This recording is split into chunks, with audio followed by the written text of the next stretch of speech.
दुनिया में मचे उस हथियार के बारे में जो विनाश ला सकता है। फिर भी दुनिया भर के देश इस होड़ में पीछे नहीं रहना चाहते। मिडिल ईस्ट में जंग की चिंगारी सुलग रही है। अगर एक धमाका हुआ तो महायुद्ध हो जाएगा। इस बीच ईरान से आई न्यूक्लियर सैटेलाइट से बड़ा खुलासा हुआ है जिसने दुनिया को डरा दिया है। दुनिया में परमाणु ट्रायंगल के ट्रिगर पॉइंट का सच।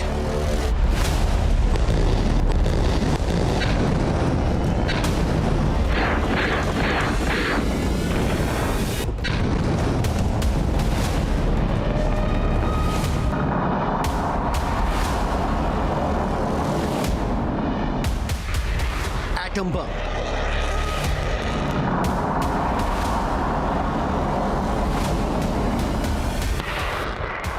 एटम बम,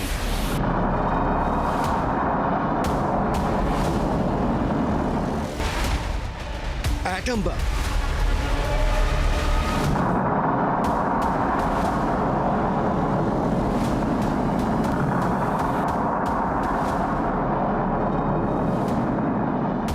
ये वो शब्द हैं जो पिछले 1.5 साल से मिडिल ईस्ट की धरती से लेकर अमेरिका के पेंटागन तक चर्चा हो रही है। हर 10 दिन बाद बात घूमकर एटम बम पर ही आती है।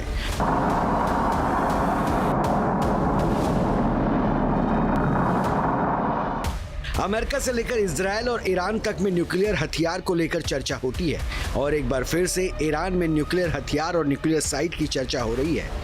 तेहरान के SPND मुख्यालय को गौर से देखें। इसे नूर न्यूक्लियर साइट के नाम से भी जाना जाता है। ईरान और इजराइल के बीच जब जून 2025 में जंग हुई थी तब इजराइल ने इस साइट पर हमला किया था। इजराइल के इस हमले के बाद इस साइट को काफी नुकसान पहुंचा था। अब 1 फरवरी 2026 की सैटेलाइट तस्वीरें सामने आई है जिससे पता चलता है कि इस मुख्यालय के आसपास की 2 बिल्डिंग्स को ध्वस्त कर दिया गया है। बताया जा रहा है कि इन बिल्डिंग्स को इजराइल के हमले में नुकसान पहुंचा था और अब ये दोनों बिल्डिंग्स ध्वस्त हो गए हैं। अब दूसरी सैटेलाइट तस्वीरों को गौर से देखिए। ये तस्वीर 18 फरवरी 2026 की है। यहाँ पर एक बिल्डिंग का निर्माण किया जा रहा है। सैटेलाइट तस्वीरों में साफ देखा जा सकता है कि यहाँ पर एक बेसमेंट बन चुका है।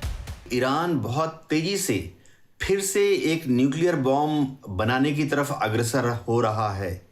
इसके तहत ईरान ने उत्तरी ईरान के तेहरान के उत्तर में जो पहाड़ियां हैं उसमें बहुत गहरी सुरंगें बना ली हैं और इन सुरंगों के अंदर ईरान ने बड़ी तादाद में 2000 से ज़्यादा चीन से इंपोर्टेड सेंट्रीफ्यूज मशीनों को एक्टिवेट कर दिया है। ऐसी कई सैटेलाइट तस्वीरें हैं जिनसे यह पता चलता है कि ईरान न्यूक्लियर साइट पर काम करता रहा है। सबसे बड़ा सवाल तो यह है कि क्या अमेरिका के ऑपरेशन मिडनाइट हैमर से पहले ईरान के पास जो यूरेनियम था वो कहां है?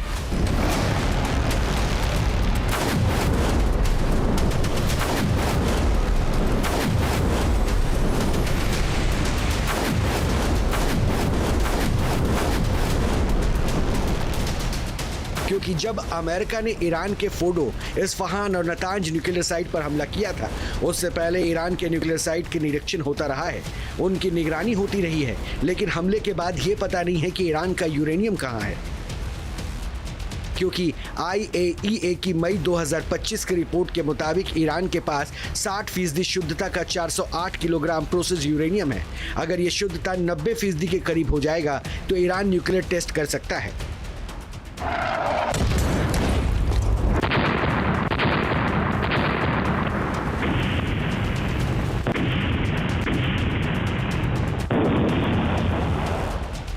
जाहिर है ये बात मई 2025 की बताई जा रही है और जून 2025 में अमेरिका ने ईरान पर हमला कर दिया था।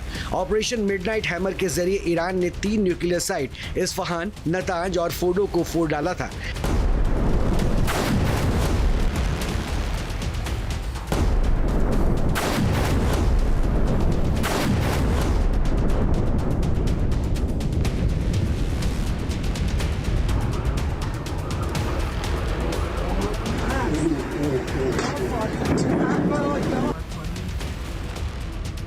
अमेरिका के ऑपरेशन के बाद एक सैटेलाइट तस्वीर सामने आई थी।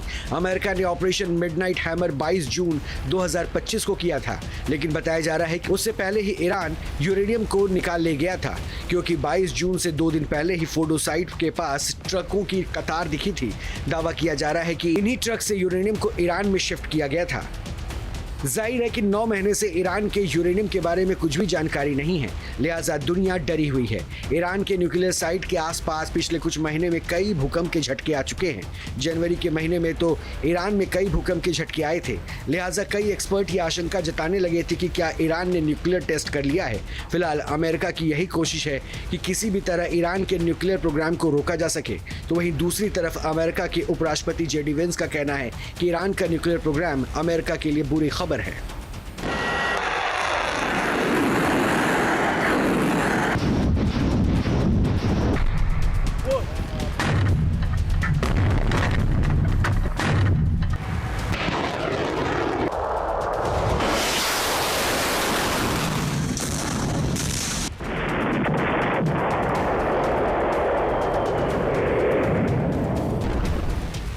जाहिर है दुनिया के कई मोर्चे पर न्यूक्लियर बम की होड़ लगी है, लेकिन दुनिया की नजर ईरान पर टिकी है। इस बीच रूस भी हथियारों का जखीरा तेज करने में जुट गया है। रूस के हथियार भंडार में एक से बढ़कर एक हथियार हैं, लेकिन अमेरिका के अग्रेसिव अप्रोच की वजह से पुतिन काफी टेंशन में है, लिहाजा रूस लगातार मिसाइल्स का जखीरा बढ़ा रहा है।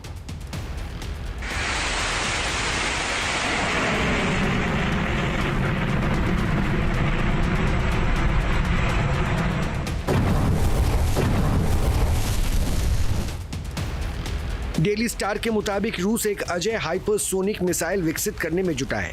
दावा किया जा रहा है कि रूस की ये मिसाइल ऑरेशनिक मिसाइल से काफी ताकतवर होगी और उससे ज्यादा विनाशक।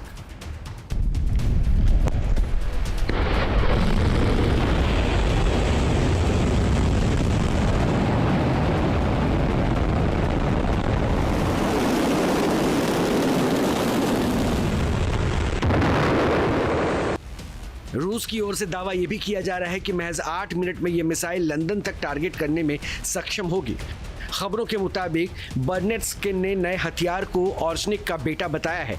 पश्चिमी इंटेलिजेंस सोर्सेज ये दावा कर रहे हैं कि रूस ने एक नए तरीका का हाइपरसोनिक मिसाइल बनाया है, जो कि लॉन्च के बाद ध्वनि की रफ्तार से 20 गुना ज़्यादा स्पीड से टारगेट की तरफ बढ़ती है। यानी अगर रूस इसको बेलारूस में डिप्लॉय करता है तो यह महज 8 मिनट के अंदर लंदन तक पहुंच सकती है। एक और खास बात यह बताई जा रही है कि यह एक multiple independently targetable re entry vehicle वाला वॉरहेड होगा। मॉस्को और मिन्स्क में के अधिकारियों ने भी यह बताया है कि मिसाइल सिस्टम को बेलारूस में तैनात किया गया है। बेलारूस से यह मिसाइल लंदन तक पहुंचने में 8 मिनट लगाएगा। साथ ही यह भी कहा जा रहा है कि इस मिसाइल में न्यूक्लियर वॉरहेड भी लगाया जा सकता है। दावा यह भी किया जा रहा है कि रूस की ये नई मिसाइल 8 काइनेटिक वॉरहेड ले जाने में सक्षम है। साथ ही इतने वॉरहेड लेकर 30 मीटर की ऊंचाई तक उड़ने में भी ये सक्षम है।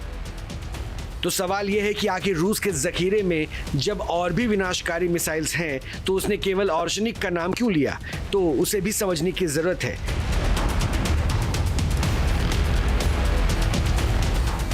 रूस की ऑर्शनिक मिसाइल को काफी विध्वंसक माना जाता है। रूस की मिसाइल के बारे में दुनिया को यूक्रेन जंग के बारे में ही पता चला। पुतिन को अपनी इस मिसाइल पर काफी नाज है। यूक्रेन जंग के दौरान ही पुतिन की सेना ने इसे यूक्रेन के निप्रो शहर पर दागा था। रूस ने यूक्रेन पर दाग कर इसकी टेस्टिंग भी कर ली थी। इस मिसाइल ने काफी तबाही मचाई थी। हालांकि रूस ने इसे बिना न्यूक्लियर वॉरहेड के दागा था। रूस की ऑर्शनिक मिसाइल पारंपरिक परमाणु हथियार ले जाने में सक्षम है, तो वहीं ये अपने दुश्मनों पर 13,000 किलोमीटर प्रति घंटा की स्पीड से हमला करती है। ये 6,000 किलोमीटर तक अटैक करने में भी सक्षम है।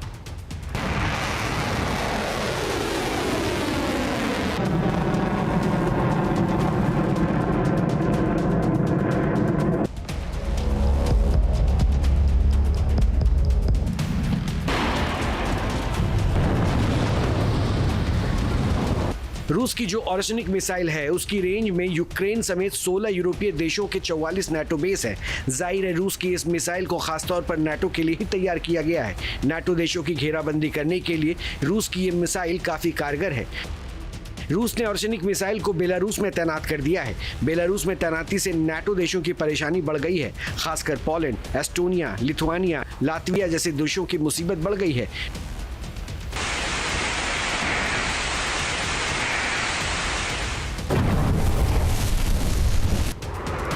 रूस के जखीरे में ऑर्शेनिक के अलावा परमाणु ऊर्जा से चलने वाली स्काईफॉल मिसाइल्स भी है, जो लगभग अनिश्चित समय तक अंतरिक्ष में रह सकती है।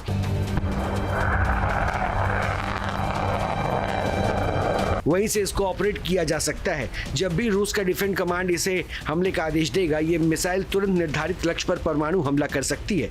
सोचिए रूस की ये मिसाइल कितनी विनाशकारी है। तभी तो अमेरिका और ब्रिटेन जैसे देश घबरा रहे हैं। माहौल खौफ का है। पुतिन के जखीरे में और भी विनाशकारी हथियारें हैं, जिनमें नंबर 1 पर है सरमट मिसाइल, नंबर 2 पर है एवनगार्ड मिसाइल, नंबर 3 पर है टोपोल M मिसाइल, नंबर 4 पर है यार्स मिसाइल। अब इन मिसाइल्स के बारे में एक बार डिटेल से भी जान लीजिए। RS-28 सरमट मिसाइल अपने दुश्मनों पर 25,000 किलोमीटर प्रति घंटे की स्पीड से हमला करने में सक्षम है, तो वहीं इसकी ऑपरेशनल रेंज 18,000 किलोमीटर है, जबकि ये अपने साथ 10 परमाणु बम ले जाने में सक्षम है। रूस की एवनगार्ड मिसाइल, इसकी स्पीड 33,076 किलोमीटर प्रति घंटा है। इस मिसाइल की ऑपरेशनल रेंज 6,000 किलोमीटर है। यह अपने साथ 6 परमाणु बम ले जाने में सक्षम है। टोपोल M मिसाइल अपने दुश्मन पर 24,696 किलोमीटर प्रति घंटे की स्पीड से हमला करने में सक्षम है। इसकी ऑपरेशनल रेंज 10,000 किलोमीटर है। यह अपने साथ 1 परमाणु बम ले जा सकती है। रूस की यार्स मिसाइल, इसकी स्पीड 33,300 किलोमीटर प्रति घंटा है। इसकी ऑपरेशनल रेंज 12,000 किलोमीटर है। यह अपने साथ 6 परमाणु बम ले जा सकती है।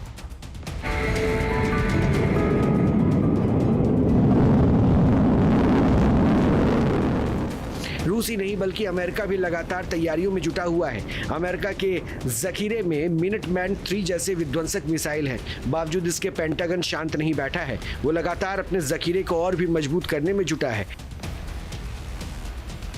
अमेरिका अगली पीढ़ी की अत्याधुनिक अंतर महाद्वीपीय बैलिस्टिक मिसाइल सेंटिनल तैयार करने के करीब पहुंच गया है, जो परमाणु हथियार से तबाही लाने की क्षमता से लैस होगी। अमेरिकी वायुसेना और नॉर्थरॉप ग्रुमन कॉरपोरेशन ने हाल ही में मिसाइल के विकास के लिए महत्वपूर्ण परीक्षण आयोजित करने में सफलता हासिल की। ये परीक्षण मिसाइल कार्यक्रम को उत्पादन और तैनाती के करीब ले जाने में महत्वपूर्ण है। सेंटिनल को लेकर ट्रंप कितने फोकस हैं, इस बात को भी आप समझ सकते हैं कि 2026 के डिफेंस बजट में सेंटिनल के लिए अलग से बजट रखा गया है। सेंटिनल के लिए 2026 का जो संभावित बजट है वो है $4.1 बिलियन। अमेरिकी वायुसेना इस साल के अंत तक सेंटिनल इंटरकॉन्टिनेंटल बैलिस्टिक प्रोग्राम के मकसद को पूरा कर लेगा। 2027 तक सेंटिनल ICBM की पहली टेस्ट लॉन्चिंग हो जाएगी और 2030 के दशक की शुरुआत में यह मिसाइल अमेरिकी हथियारों के स्टॉक का हिस्सा हो जाएगी, यानी अमेरिका सेंटिनल को ऑपरेशनल बना देगा। अब अमेरिका का लक्ष्य ये है कि रूस का जो उत्तरी भाग है, जहां एयर डिफेंस और एंटी मिसाइल सिस्टम्स अभी भी कमजोर है, वहां से घुसकर सेंटिनल इंटरकॉन्टिनेंटल बैलिस्टिक मिसाइल रूस की राजधानी मॉस्को और दूसरे बड़े शहरों पर भयंकर नुकसान पहुंचाएगी। सेंटिनल मिसाइल की रेंज 5,500 किलोमीटर से लेकर 13,000 किलोमीटर तक बताई जा रही है। इस रेंज के साथ सेंटिनल पूरी दुनिया में किसी की भी टारगेट पर 30 मिनट के अंदर हिट कर सकती है। सेंटिनल में W87 थर्मोन्यूक्लियर वॉरहेड की विस्फोटक क्षमता 300 से 475 किलो टन TNT के बराबर है। हिरोशिमा पर गिराई गई बम की क्षमता सिर्फ 15 किलो टन थी। इस लिहाज से सिर्फ एक सेंटिनल मिसाइल का वॉरहेड किसी बड़े शहर को पूरी तरह से तबाह कर सकता है। सेंटिनल की स्पीड मैक 20 से ज़्यादा है, यानी तकरीबन 24,000 किलोमीटर प्रति घंटे की रफ्तार से सेंटिनल टारगेट तक उड़ान भरती है, जिससे दुश्मन के पास इंटरसेप्ट करने का बहुत कम समय बचता है।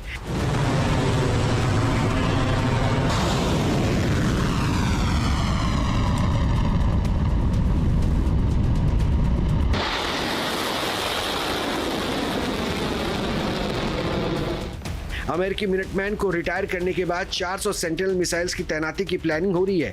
अमेरिका के मिलिट्री एक्सपर्ट सेंटिनल को सटीक और रिलायबल मानते हैं। सेंटिनल का मुकाबला करना आसान नहीं है, लेकिन रूस और चीन की मिसाइल्स अमेरिका के लिए अभी भी बहुत बड़ा चैलेंज है। फिलहाल दुनिया में हथियार बढ़ाने की होड़ लगी है, जिसमें कोई भी देश पीछे नहीं रहना चाहता। Team news nation. आपके मोबाइल पर तुरंत आएगी ब्रेकिंग न्यूज। स्क्रीन पर सबसे पहले दिखेगी बड़ी खबर। देश दुनिया की हर खबर एक जगह। अब आपके मोबाइल पर तुरंत फटाफट इंस्टॉल कीजिए न्यूज नेशन ऐप और रखिए खुद को अपडेट।